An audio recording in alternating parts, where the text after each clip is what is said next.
The air in the MWR tent at Forward Operating Base Dagger was a thick, greasy soup of competing stenches. Stale coffee, burnt sugar from a perpetually cycling popcorn machine, the acrid bite of diesel fumes that no canvas wall could ever truly repel, and beneath it all, the ever-present aroma of hot dust and unwashed men. It was an atmosphere you breathed not with your lungs, but with your whole body, a gritty coating that settled on your skin and in the back of your throat. Lights, strung like drooping metallic entrails along the tent's support poles, hummed a low, monotonous tune, casting a jaundiced glare over the collection of worn-out couches and splintered wooden tables. It was a place designed for morale, but it mostly manufactured a deeper, more profound sense of weary resignation. Here, in the heart of a hostile province, this tent was the last bastion of forced institutional fun, a place where soldiers were meant to unwind, but mostly just found new ways to wind themselves tighter. The background noise was a constant, layered thing. The distant, rhythmic whump-whump of a helicopter on its landing approach, the growl of a generator that never slept, the tinny ping of video game gunfire, and the boisterous, overloud laughter of men who had forgotten the sound of genuine mirth. In a corner, away from the main currents of this stagnant social river, sat a figure who seemed to be a study in deliberate anonymity. By the rank insignia on her collar, she was a petty officer second class, a detail that was in itself an anomaly. Navy personnel were a rarity on this Army-dominated outpost, usually relegated to specialized technical roles that kept them cloistered in air-conditioned containers full of humming electronics. This one, however, was not.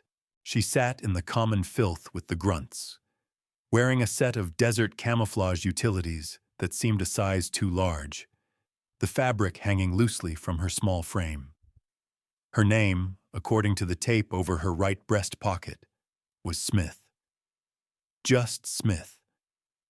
Her first name was obscured by a fold in the fabric, as if even that small piece of identity was an unnecessary extravagance. Her hair, a nondescript shade of brown, was pulled back in a severe regulation bun that was ruthlessly efficient and utterly devoid of style. She was not reading a novel or staring blankly at a glowing phone screen. Instead, a thick, binder-clad technical manual lay open on the table before her, its pages filled with dense schematics and blocks of text that looked more like a foreign language than English. She did not seem to be reading it so much as absorbing it, her gaze fixed, her posture one of absolute stillness. She was a monochrome photograph in a room of garish, moving color, an island of profound quiet in an ocean of noise. The soldiers who flowed around her gave her a wide berth, not out of respect or intimidation, but out of a simple lack of recognition. She was a piece of furniture they had not yet registered, a ghost who had not yet learned to rattle her chains. Holding court in the center of the tent, the gravitational hub around which the lesser bodies orbited, was Staff Sergeant Miller. He was the antithesis of the quiet sailor in the corner. Miller was a man carved from the very granite of infantry tradition, or so he projected.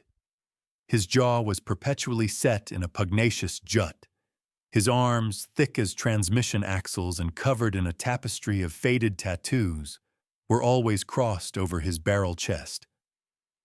He occupied his space, and a good deal of the space around him, with an air of unshakable ownership. He was the king of FOB Dagger's MWR tent, the arbiter of social standing, the loudest voice in any conversation. His authority within these canvas walls radiated from him like heat from a furnace. He was surrounded by his usual coterie of younger soldiers, privates and specialists, who looked at him with a mixture of hero worship and mortal fear. They were his chorus, laughing on cue at his crude jokes, nodding vigorously at his pronouncements, fetching him drinks from the lukewarm cooler. Miller was explaining, for what was likely the 10th time that week, the fundamental and irreversible incompetence of anyone not belonging to his specific platoon of the 101st Airborne Division. His voice was a gravelly boom that easily sliced through the ambient din. He was a man who measured his own worth not by his accomplishments, but by the perceived inadequacies of others, a fact that was painfully obvious to everyone but him and his disciples. His gaze, sweeping his domain with proprietary arrogance, eventually snagged on the anomaly in the corner. He paused mid-sentence, a frown creasing his sun-beaten forehead. He squinted, as if trying to bring a blurry image into focus. A sailor, a female sailor, and a small one at that. In his rigidly defined world of grunts and warriors, she was a category error, a piece of data that did not compute. She was a foreign object, a disruption to the natural order of his universe. He saw her ill-fitting uniform, her quiet solitude, her book of arcane symbols, and his mind, a blunt instrument of prejudice and assumption, filled in all the blanks. He saw a Pago, a rear echelon paper pusher who had probably gotten lost on her way to the finance office. He saw a woman taking up a chair that a real soldier could be using. His internal calculus, honed by years of unexamined bias, produced a simple result. She did not belong here, and it was his sacred duty, as the self-appointed guardian of this space, to correct this error. He uncrossed his arms and pushed himself away from the table, his acolytes falling silent as they sensed the shift in his attention. A slow, predatory grin spread across his face. It was the look of a bored predator who had just spotted a wounded, and therefore interesting, piece of prey. "Well, well, well," he boomed, his voice dripping with condescending theatricality. "What do we have here?" He began to move toward her, not walking so much as swaggering, a rolling gait that was meant to project power and confidence. The younger soldiers scrambled to follow, eager to witness the coming spectacle. The ambient noise of the tent seemed to dip slightly, as others nearby sensed the impending confrontation. It was a common form of entertainment on the FOB. Watch Miller find a target and verbally tear it apart. He stopped directly in front of her table, planting his boots wide. He loomed over her, a mountain of muscle and khaki casting her in his shadow. Petty Officer Smith did not look up. Her eyes remained fixed on the schematic in her book. It was as if a wall of sound and flesh had not just materialized in front of her. Miller waited, expecting her to flinch, to look up with intimidated eyes, to offer some form of supplication. When she did not, his grin tightened. The first rule of his game was that the target had to acknowledge his dominance. Her refusal was a breach of protocol. "Hey, I'm talking to you," he said, his voice losing some of its jocularity and gaining a harder edge. He rapped his knuckles on the table, a sharp, percussive sound that made several nearby soldiers jump. Slowly, deliberately, as if surfacing from a great depth, she lifted her head. Her eyes, a calm and startlingly clear shade of blue, met his. There was no fear in them. There was no anger. There was, in fact, nothing at all. It was the dispassionate gaze of a scientist observing a mildly interesting specimen. "You are," she stated, her voice quiet, level, and utterly devoid of inflection. It was a simple statement of fact. The response threw him. He had expected deference or stammering or a flash of indignant anger. He had not expected calm, factual analysis. It was like shouting at a rock and having it politely confirm that you were, indeed, shouting. He recovered quickly, falling back on his well-worn script of institutional mockery. Last I checked, this was an Army forward operating base, little sailor, he sneered, gesturing vaguely at her collar insignia. Did you take a wrong turn at Albuquerque? The fleet's about 1,000 miles that way. He pointed a thumb toward the vague direction of the ocean. His cronies chuckled appreciatively. It was a standard, if tired, bit of inter-service rivalry. I am where I am supposed to be, Staff Sergeant, she replied, her eyes briefly flicking to the rank on his chest before returning to his face. The use of his proper title was precise, clinical. It was not a sign of respect, but another statement of fact. This unnatural calm was beginning to truly infuriate him. It was like punching water.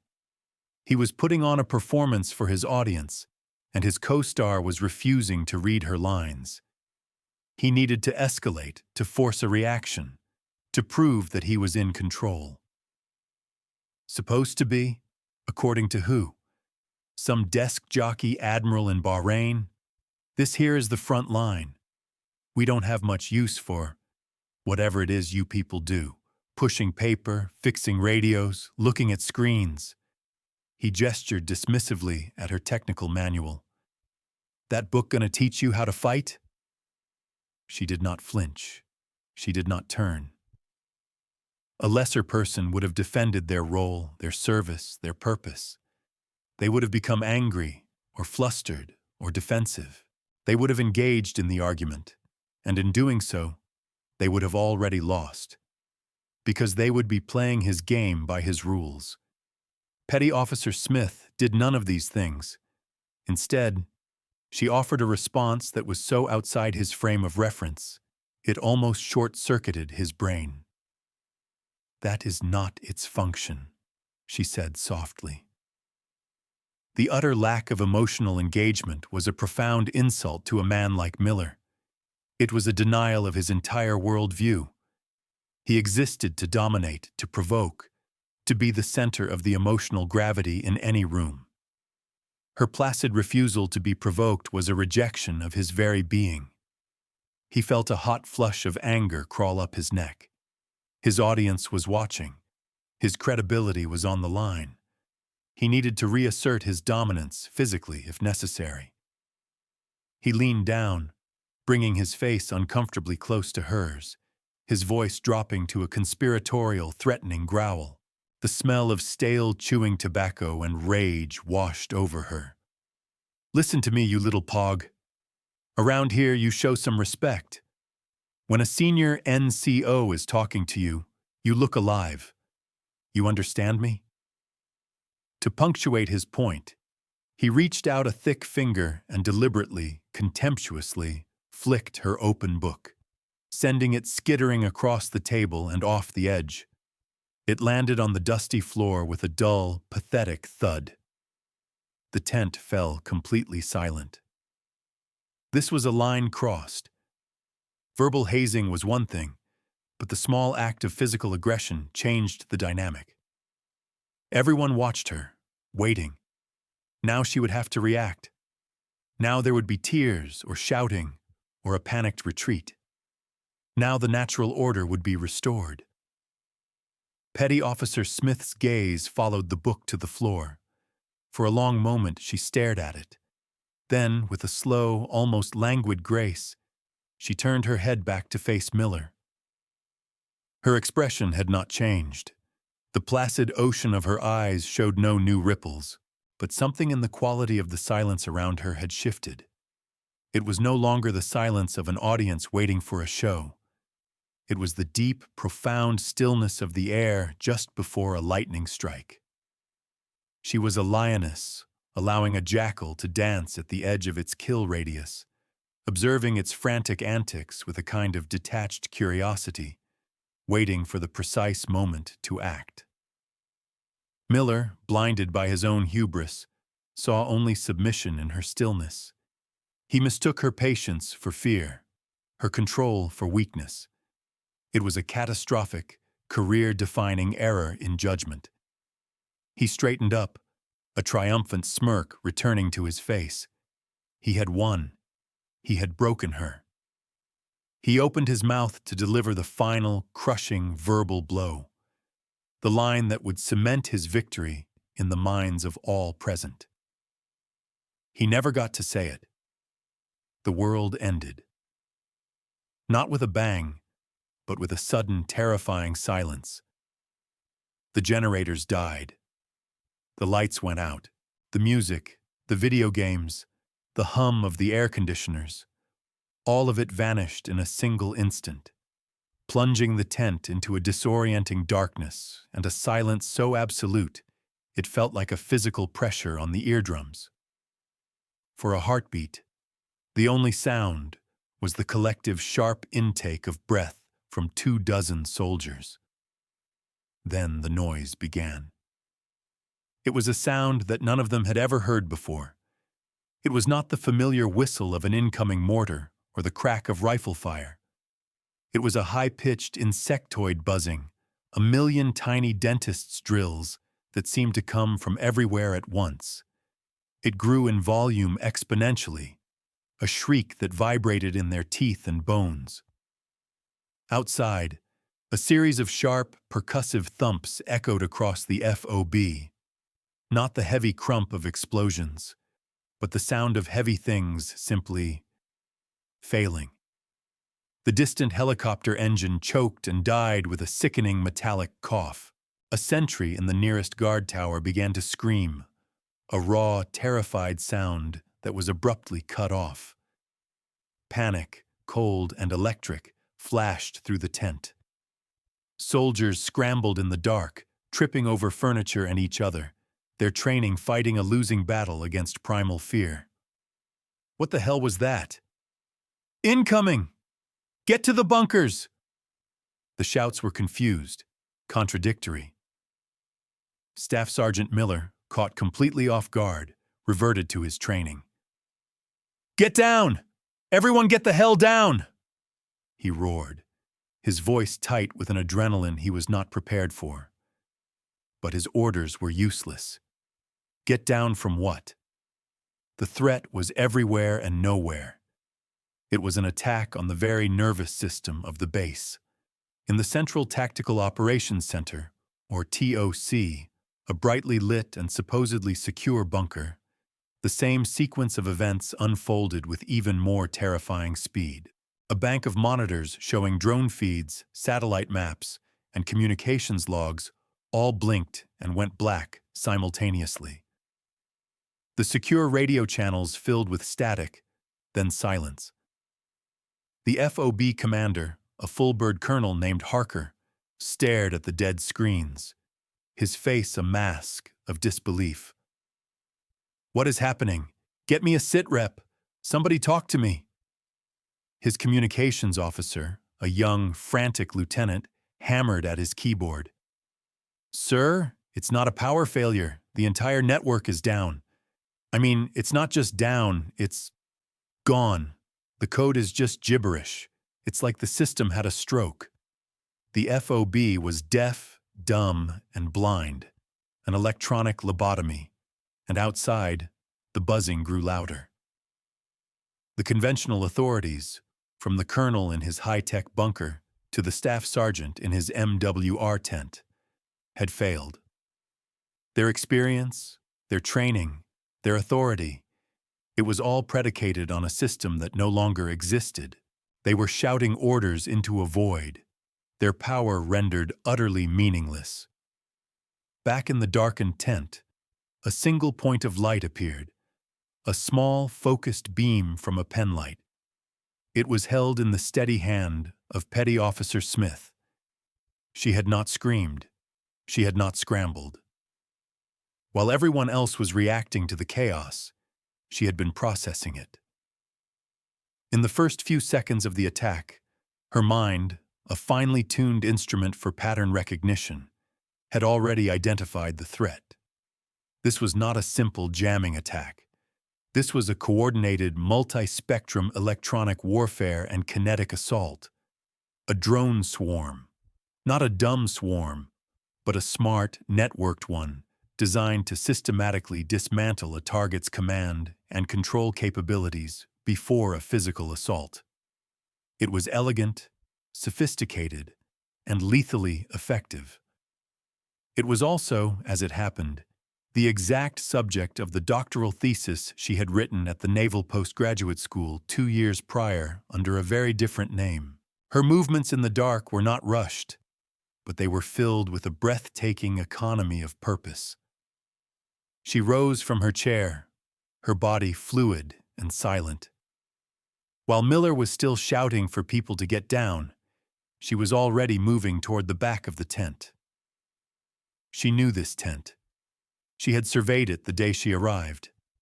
She knew that in a forgotten corner, behind a stack of broken cots, was a hardline fiber optic junction box for the base's secondary network. It was an old, supposedly decommissioned system, too slow and archaic for modern use. The attackers, in their sophisticated sweep, would have ignored it as irrelevant. She found it, her fingers tracing the thick, armored cable in the dark. She pulled a small, wicked-looking multi-tool from a hidden pocket in her trousers.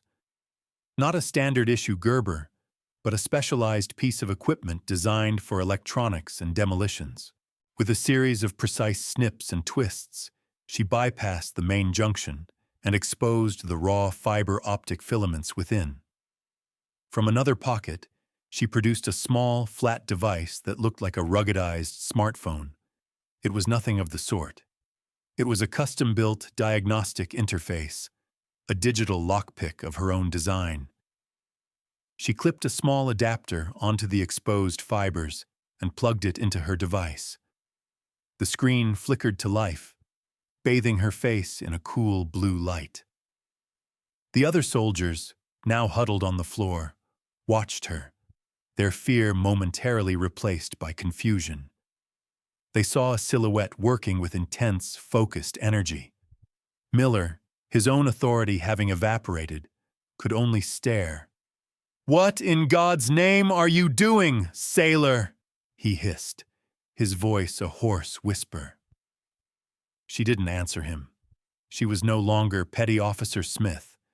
That persona had been shed like a skin. She was now a creature of pure function.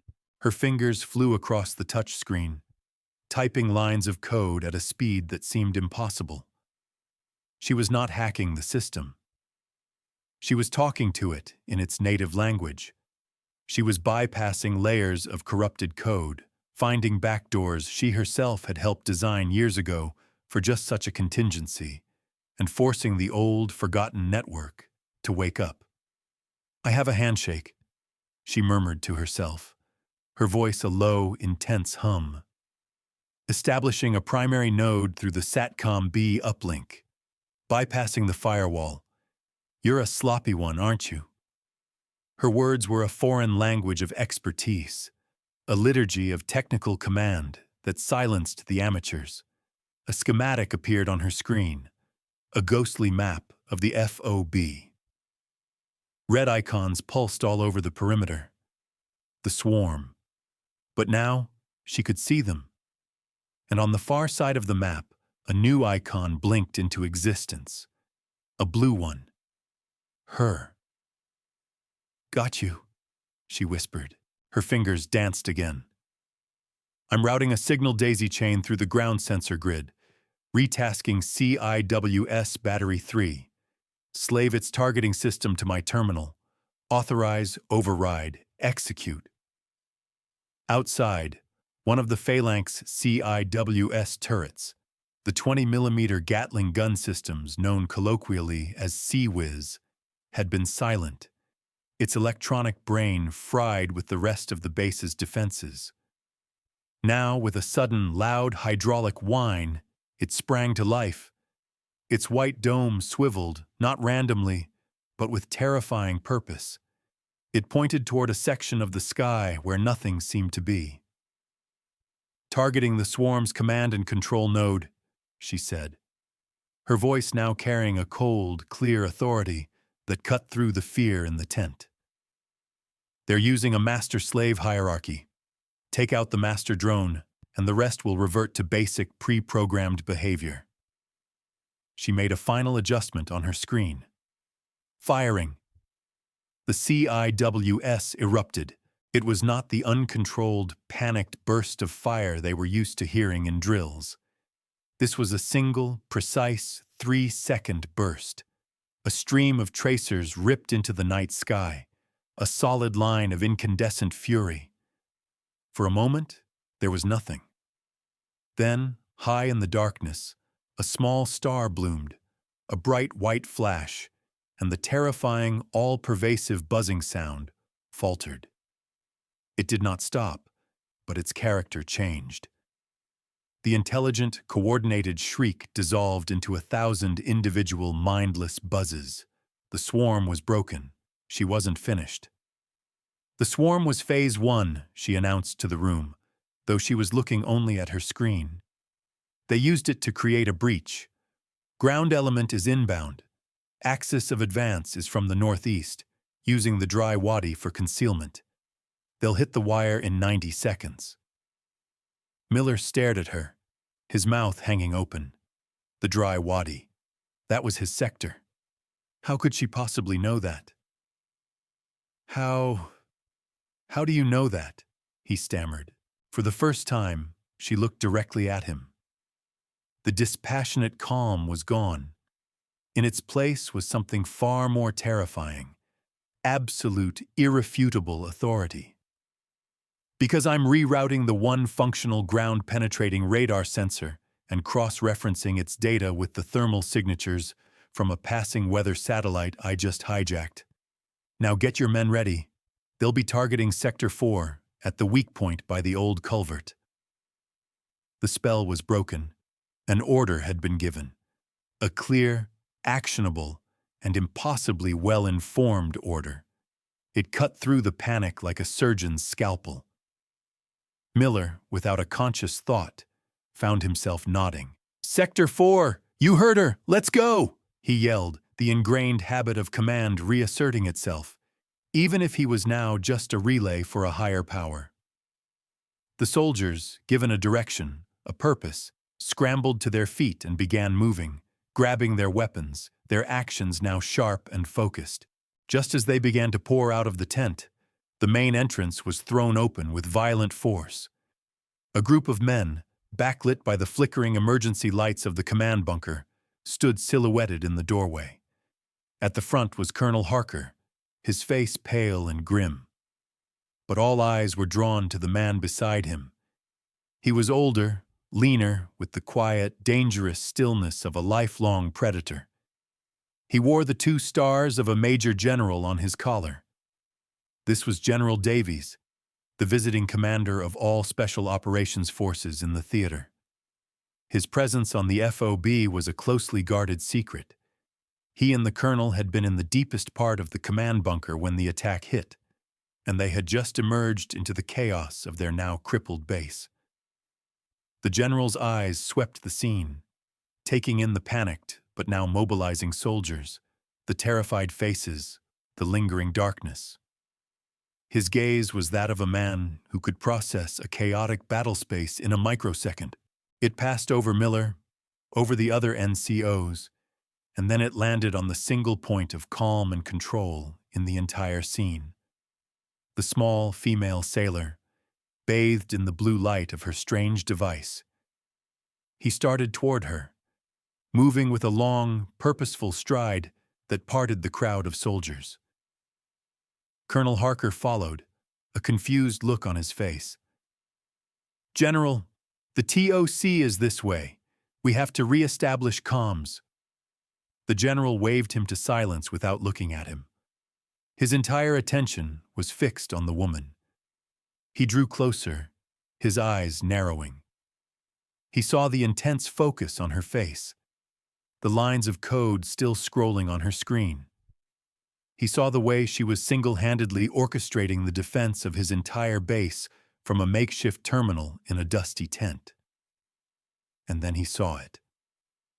As she reached up to adjust the tactical earpiece she had produced from another pocket, The loose sleeve of her desert utility jacket slid down her forearm by a few precious inches, and there, on the inside of her wrist, was the tattoo.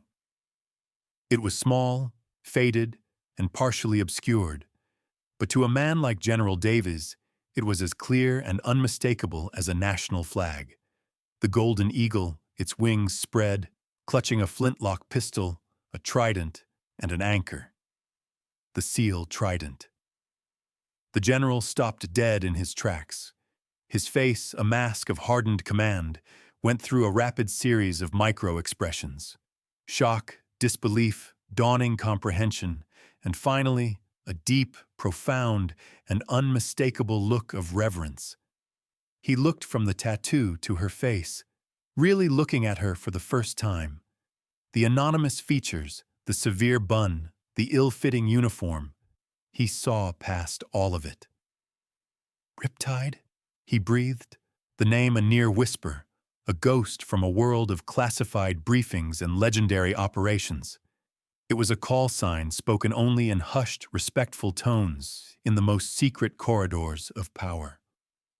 The woman looked up from her screen. She met the general's eyes, a flicker of recognition, of shared context in a world no one else in this tent could possibly understand, passed between them. She gave a small, almost imperceptible nod. "General," she said, her voice still quiet, but now holding the resonance of her true station. The effect on the room was seismic.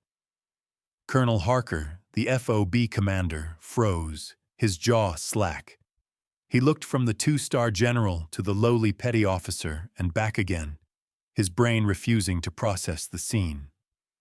Staff Sergeant Miller, who had been watching from the edge of the group, felt a cold dread wash over him, a premonition of a vast and terrible mistake. General Davies did something that no one on that base had ever seen a general do.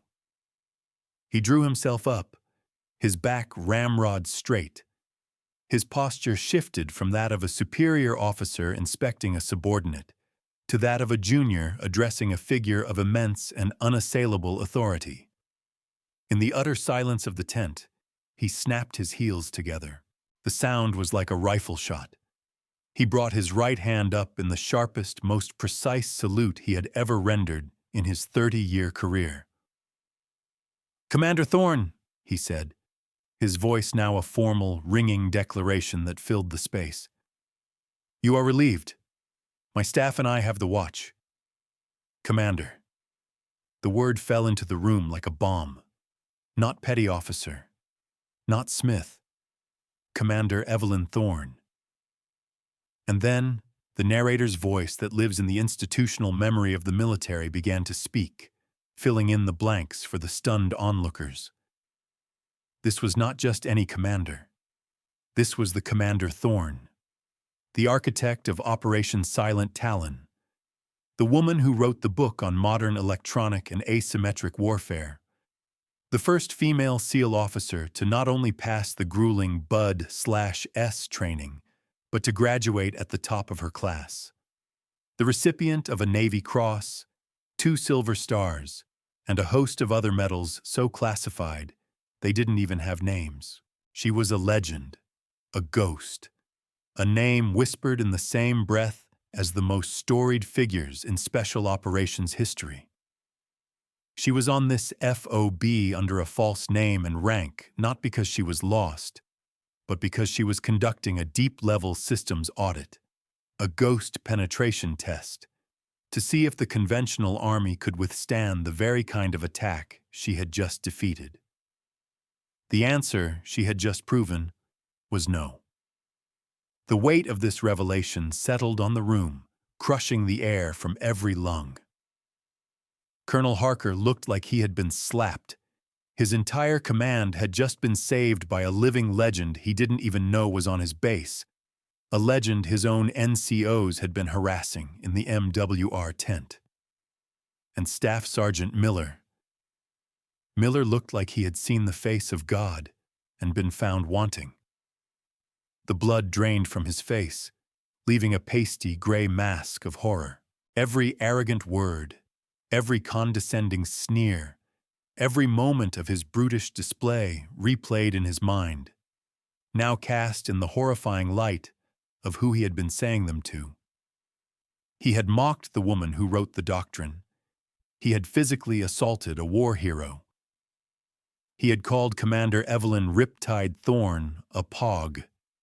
It was a failure of judgment so profound, so complete, that it transcended mere stupidity and entered the realm of the sublime. The immediate crisis was handled. With Commander Thorne's initial breakthrough, the General's Special Operations Team, a collection of quiet professionals like herself, quickly took control, restoring critical systems and coordinating the defense that repelled the ground assault with ruthless efficiency. The base was saved, the attackers were routed, and in the quiet aftermath, in the cold light of the restored, humming TOC, the reckoning began. Thorne stood before a bank of now functional monitors, her jacket off, her sleeves rolled up, revealing the toned, wiry muscles of a career operator. The trident on her wrist was now in plain view. Colonel Harker stood beside her, looking profoundly uncomfortable. "Commander," he began, his voice strained. "About Staff Sergeant Miller. I cannot begin to apologize for his conduct. He's been confined to quarters. I'll have the paperwork for a court-martial on your desk by 0800. We will throw the entire UCMJ at him." Thorne listened, her eyes still on the screens, watching the data from the after-action reports scroll by. When Harker was finished, she was silent for a long moment. Then she turned to him, her expression unreadable. "No, Colonel," she said, her voice soft but carrying the immense weight of her authority. "You will not."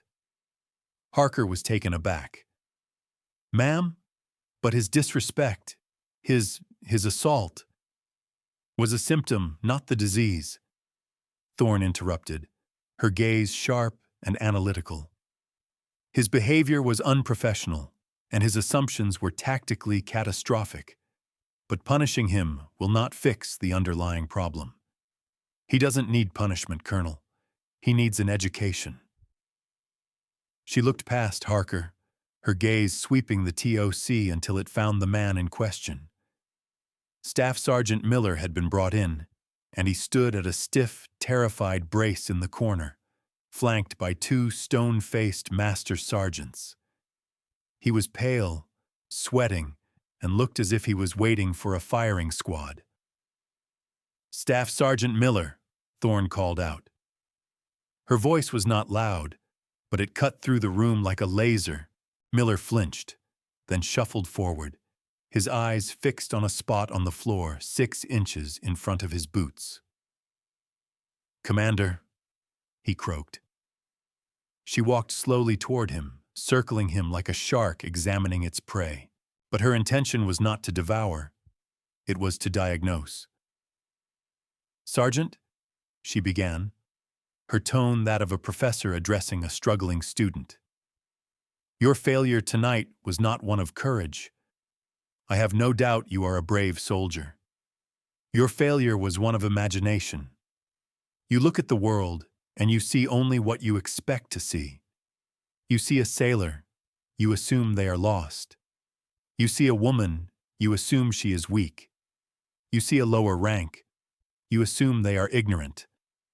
Your prejudice is a tactical blind spot, a self-inflicted wound. Tonight, it almost cost this base everything."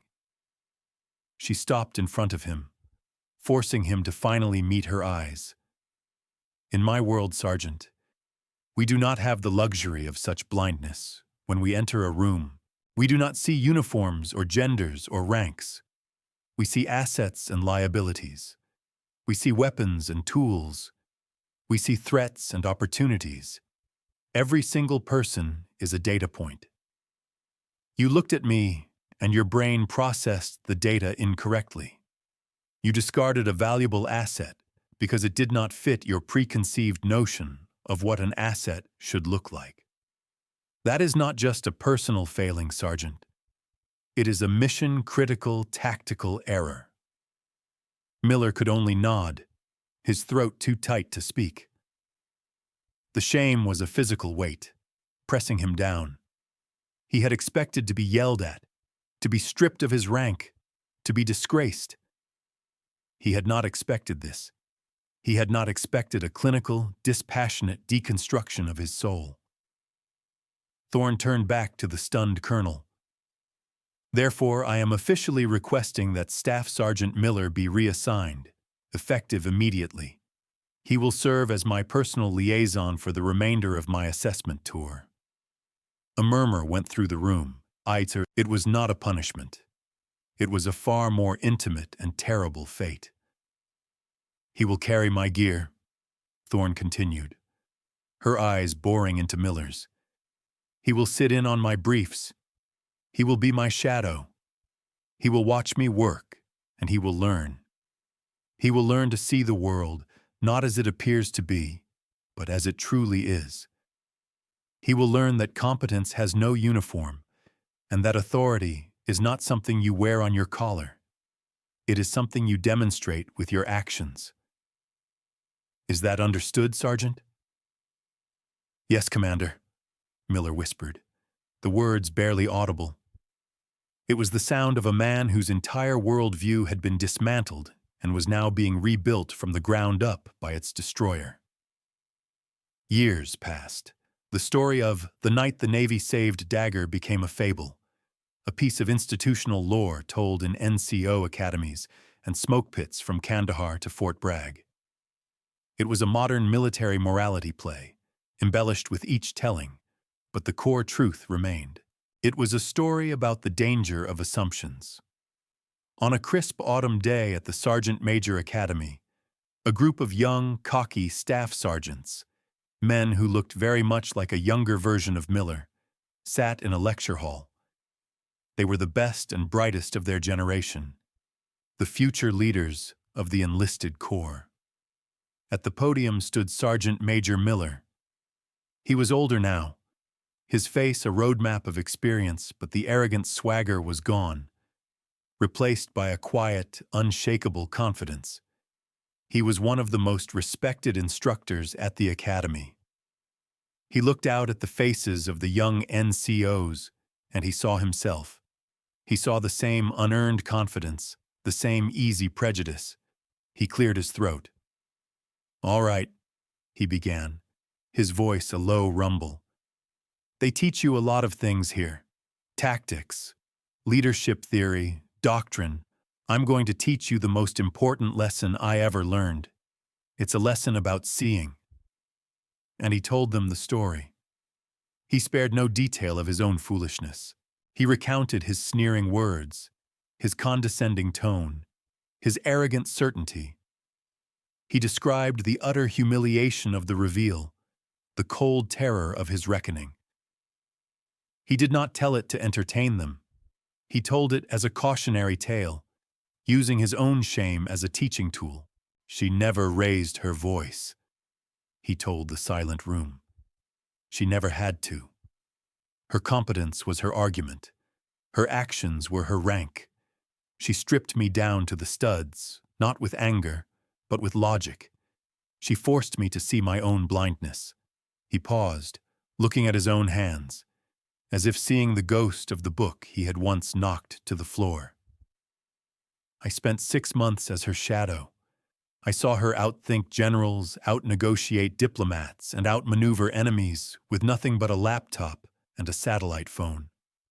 She taught me that the most dangerous person on any battlefield is not the one with the biggest weapon. It's the one everyone underestimates.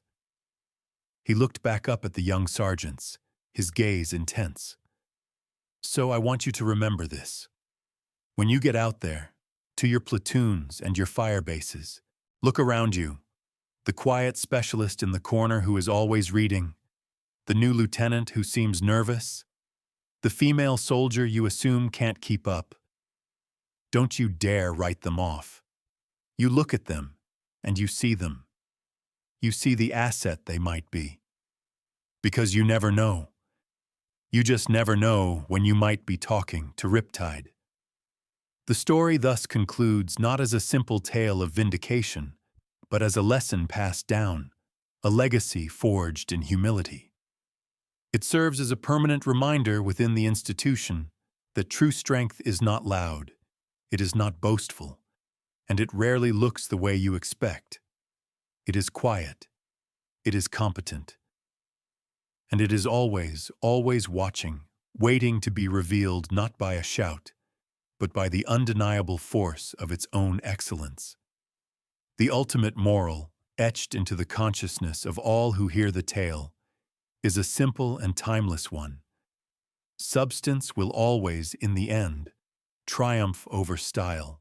Let your actions be your argument, for in the final analysis, nothing else speaks with such unassailable authority.